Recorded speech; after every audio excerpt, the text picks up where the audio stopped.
صبر شکر کا دامن نہیں چھوڑنا، اور پلیز جتنی ضرورت کی چیز ہے اتنی لیا کریں، ویسٹ نہ کریں. یہ ایک بہت ہی نیگیٹو بات ہے. اللہ تعالیٰ ہر انسان کو اس کے حصے کا ضرور دیتا ہے، اور اگر کسی کو اس کے حصے کا نہیں ملتا تو انسان ہیومن بینگز کو وسیلے بناتا ہے کہ وہ ان لوگوں تک کھانا پرووائڈ کریں. سو رائٹ طریقے سے چیزوں کو یوٹیلائز کرنا اور چیزوں کو ویسٹ نہ کرنا. اور ویورز، اگر ایکسیس کھانا نارملی بھی آپ کے گھروں میں ڈے ٹو ڈے بن جاتا ہے جو آپ کو پتہ ہے کہ آپ نے نہیں کھانا، بڑی دفعہ ایسا ہوتا ہے کہ ہم باہر سے کھانا منگوا لیتے ہیں اور وہ کھانا کھاتے ہیں، اور پھر جو بچ جاتا ہے نہ وہ گھر کے سٹاف کو دیتے ہیں نہ خود اس کو یوٹیلائز کرتے ہیں، بس وہ فریجوں میں پڑا پڑا ضائع ہو جاتا ہے. اس کا ایک کلاسک ایگزامپل ہے برگرز ہو گئے، پیزاز ہو گئے. آپ کو پتہ ہے کہ اگلے دن یہ چیزیں کھانے کے قابل نہیں رہتی، وہ ڈرائی ہو جاتی ہیں، وہ حلق سے نہیں اترتی. تو اگر آپ چیزیں منگواتے ہیں اور وہ ضرورت سے زیادہ ہیں تو مل بانٹ کے سب کے ساتھ شیئر کر کے کھائیں. میں نے تو ایسا ماحول بھی دیکھا ہے کہ آج کل کیونکہ یہ فوڈ ڈیلیوری کی سروسز ہیں تو ایک بندے نے گھر میں اپنی ذات کے لیے ہی آرڈر کیا اور اکیلے ہی کھا کھو کے بیٹھ گئے. تو اگر منگا رہے ہیں تو اپنے گھر والوں کو بھی مد نظر رکھیں اور اتنے لوگوں کے حساب سے منگائیں کہ ضائع نہ ہو. اور اگر ایکسٹرا آ گیا ہے، صاف ستھرا ہے، نہیں یوٹیلائز ہوا، اپنے گھر کے سٹاف اور باقی ممبرز کے ساتھ شیئر کریں، ویسٹ نہ کریں. میں بار بار ایک ہی بات کہتی ہوں، کھانا ضائع کرنا بہت بڑا گناہ ہے. جس نے دیکھا ہوتا ہے نا لوگوں کو تڑپتے ہوئے بھوک کے مارے، پیاس کے مارے، وہ انڈرسٹینڈ کر سکتا ہے، اور جس نے خود اس کو ایکسپیرینس کیا ہوتا ہے. بار بار اس لیے یہ بات کر رہی ہوں ویورز، کیونکہ زندگی بہت چھوٹی ہے. اسی دنیا کے اندر ہم نے پازیٹیوٹی اور اچھے اعمال کر کے دعائیں اور اپنے پازیٹیو اعمال کو لے کے نکلیں گے اس دنیا سے، اور قبر میں بھی ہر انسان نے اپنی اپنی جان ہے تو اپنے اپنے اعمال لے کے جائیں گے. سو نیگیٹو اعمال اپنے کم کاؤنٹ کریں، پازیٹیو اعمال کی طرف زیادہ جائیں، جن میں ایک بہت امپورٹنٹ چیز یہ ہے کہ دسترخوان وسیع کریں، لوگوں کو کھانا کھلائیں، لوگوں کے لیے آسانیاں پیدا کریں، اور صاحب حیثیت لوگ جو افورڈ کرتے ہیں کوشش کریں کہ کوئی لنگر کا اہتمام، کوئی ایسی چیز کا اہتمام. میں بڑے لوگوں کو جانتی ہوں ویورز جو ہفتے میں ایک دفعہ یا ہفتے میں 2 دفعہ اپنے گھر کے باہر لنگر کا اہتمام کرتے ہیں. گھر کے اندر ہی بڑی دیگ بنا لیتے ہیں. کچھ لوگ ہوتے ہیں وہ جمعرات کو بناتے ہیں، کچھ جمعے کو بناتے ہیں. ہر بندے کا اپنا ہوتا ہے کہ وہ کیا کرتے ہیں. جو دن آپ کو سوٹ کرتا ہے، ایک دن ہر ہفتے کا رکھ لیں. ہر ہفتے نہیں رکھ سکتے، مہینے کا ایک دن رکھ لیں کہ بھئی ہر مہینے کی 1 تاریخ کو یا 2 تاریخ کو جب سیلریز وغیرہ مل جاتی ہیں تو ہم ایک دیگ ضرور دیا کریں گے. دیکھیں زکوٰۃ اگر 2.5% ہے تو وہ منیمم ایک اماؤنٹ ہے جو آپ پہ فرض ہے. اس فرض کو پورا کرنے کے علاوہ بھی تو ہم ایک حصہ ڈال سکتے ہیں پازیٹیوٹی کی طرف. اور آج کل تو ویورز سب سے بڑی پرابلم جو ہے، سر کی چھت ہے، بھوک ہے، پیاس ہے، بلز ہیں، بچوں کی فیسیں ہیں. تو جس بھی ایریا میں آپ کسی کے لیے آسانی پیدا کر سکتے ہیں کریں. اور بہترین چیز تو یہ ہے کہ لوگوں کو کھانا کھلانے سے بھی بڑھ کے لوگوں کے لیے اگر روزی روٹی کمانے کے آپ مواقع کریٹ کر دیتے ہیں تو اس سے بھی لوگوں کے لیے بڑی آسانی پیدا ہو جاتی ہے. اور جب ایک انسان روٹی کمانا سیکھ جائے گا یا روٹی کمانے کے اس کے پاس مواقع آ جائیں گے تو اسے روٹی مانگنے کی ضرورت نہیں پڑے گی، اور وہ کیا، اس کا پورا خاندان جو ہے وہ خوشحال ہو جائے گا.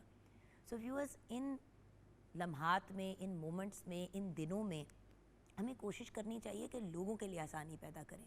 جہاں بہت سے لوگ اسپیشلی جیسے کہ آئی ایم شیعہ ایز ویل، تو ہم لوگ محرم میں کوئی نیا کام نہیں شروع کرتے، سفر میں بھی کوئی نیا کام نہیں شروع کرتے. پہلے 11 دن تو کم از کم محرم کے ہم احترام میں نیو چیز کا آغاز نہیں کرتے. سو دا پوائنٹ از کہ ان دنوں میں اگر ہم یہ چیزیں نہیں کر رہے تو ہم دوسری چیزوں پہ فوکس کر سکتے ہیں لوگوں کے لیے آسانیاں پیدا کرنے کے لیے. کسی کو آپ نے کوئی ٹھیلا یا سٹال لگا دیا، کسی کی بزنس میں تھوڑی سی انویسٹمنٹ کر کے ان کے لیے کوئی سچویشن ایسی کریٹ کر دی. جو بھی جتنا بھی کر سکتا ہے اپنا حصہ ڈالے. اور بار بار ایک ہی بات کہوں کہ رزق کی اہمیت کو مت بھولیں ویورز. بھوک لگی ہوئی ہوتی ہے نہ نیند آتی ہے، نہ بندہ کام کر پاتا ہے، بچہ ہے تو بچہ پڑھ نہیں پاتا. ہر چیز جو ہے نا وہ الٹ پھلٹ ہو جاتی ہے جب 2 وقت کی روٹی نہیں نصیب ہوتی. سو رزق کی اہمیت کو پلیز ویورز انڈرسٹینڈ کریں. 042992000648 پہ آپ کال کر سکتے ہیں. مارننگ ایٹ ہوم ہمارا فیس بک کا پیج ہے. شیف طیبہ الطاف ہمارے ساتھ ہیں. السلام علیکم شیف طیبہ. کیسی ہیں جوگن آپ؟ الحمدللہ. طیبہ جی مجھے یہ بتائیے کہ ہم آج بات کر رہے ہیں رزق کی اہمیت پہ جی اور لحاظ کرنے کی. بالکل. نیاز ایک چھوٹا سا ایگزامپل ہے، لیکن ڈیلی جو لوگ مجالس پہ جا رہے ہیں اور نہیں بھی جا رہے تو ارد گرد کے ہمسائے وغیرہ بھیج دیتے ہیں نیاز وغیرہ. تو لوگ نا اس چیز میں کہ نیاز ہے سیو کر کے رکھیں، بس ہم اور ہمارے بچے ہی کھائیں. ایکسٹرا آ جاتی ہیں چیزیں.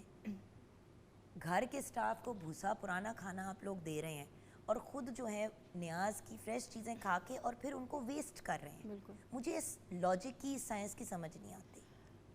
جگن آپ نے بڑی اچھی باتیں کی اس میں, اور سب سے جو مجھے اچھی بات لگی آپ نے جو کہی وہ یہ کہ رزق کی اہمیت جو ہے وہ انسان سمجھتا ہے جس کے پاس نہیں ہے, اور سب سے زیادہ قدر اسی کو ہوتی ہے اس کی. ہم لوگ کیا کرتے ہیں کہ اللہ تعالیٰ اگر کسی چیز سے نواز دیتا ہے تو ہم اس کو جو ہے وہ بہت لمیٹڈ کر لیتے ہیں اپنی ذات تک. تو میرا پیغام آج یہی ہے آپ سب کے لیے کہ ایک تو محرم کا احترام کریں, اور ہمارے جو امام حسین علیہ السلام ہیں ان کا مقصد, ان کا پیغام جو ہے وہ سمجھنے کی کوشش کریں کہ بیسک جو اس کا مقصد ہے وہ صبر اور استقامت ہے. تو اس میں ان دنوں میں جس طرح ابھی جگن کہہ رہی تھی کہ آپ نے نیاز جو ہے وہ ڈسٹریبیوٹ کریں, آپ اس میں یہ کیٹیگرائز نہ کریں کہ ہم نے پہلے رشتہ داروں کے گھر بھیجنی ہے, ان لوگوں کو کھلائیں. ماشاءاللہ سب لوگ میرے خیال میں ہر سال جو ہے ہم لوگ سب کچھ افورڈ جو بھی کر سکتے ہیں وہ ہم کھا رہے ہوتے ہیں, تو ان لوگوں کو دیں کہ جو ہیں افورڈ نہیں کر رہے. آپ نے امام حسین علیہ السلام کی بات کی, تو آپ کی ذات تو اسرار اور قربانی کی علامت ہے. بالکل.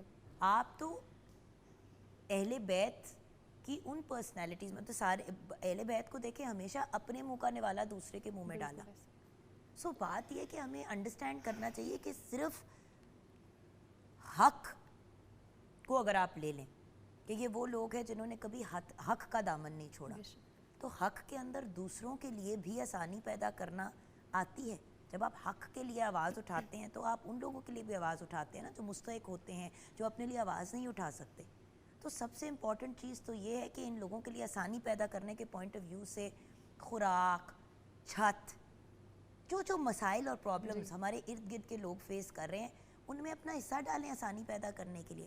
ہر بندہ آج کل شیف طیبہ صرف اپنی ٹو میں لگا ہوا بالکل ایسے کہ بس میرا کچھ بن جائے, میں سے نہیں نکل پا رہے, اور یہ نہیں ریئلائز کرتے کہ میں یعنی کہ اپنی ذات سے ہٹ کے کتنے لوگ ہیں جو تکالیف سے گزر رہے ہیں. ہمیشہ یہی بات کرتی ہوں ویورز, ہم لوگ اپنے سے اوپر لوگوں کو دیکھتے ہیں, اس کا گھر دیکھو, اس کی گاڑی دیکھو, اس کا محل دیکھو, اس کا یہ دیکھو, اس کا وہ دیکھو.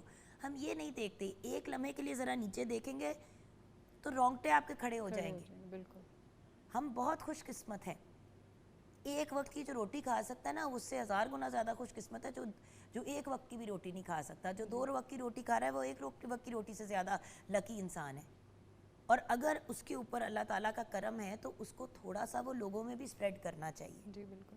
اور جگن اس میں آپ یہ دیکھیں کہ ہمارے امام سے زیادہ رتبہ کس کا ہوگا, مطلب ان میں اتنی ڈگنیٹی اور یہ سب چیزیں تھیں کہ ہم لوگوں کے پاس تو رتبہ آ جائے تو میں کہتی ہوں کہ ہماری آنکھیں 7ویں آسمان کے اوپر چلی جاتی ہیں. کہتے ہیں نا کسی انسان کا ظرف دیکھنا ہے تو اسے اس وقت دیکھیں جب وہ اپنی ٹاپ آف دا گیم پہ ہو, اور جب وہ بالکل باٹم آف دا گیم پہ ہو, جب وہ کچھ بھی نہ ہو یا وہ جب اس کو سب کچھ مل جائے. سو میں ہمیشہ ایک ہی بات کہتی ہوں ویورز, لوگ کہتے ہیں کہ جو مستحق ہے یا جو انسان مشکل وقت سے گزر ہے اس کی آزمائش یہ ہے کہ اس نے صبر کرنا ہے.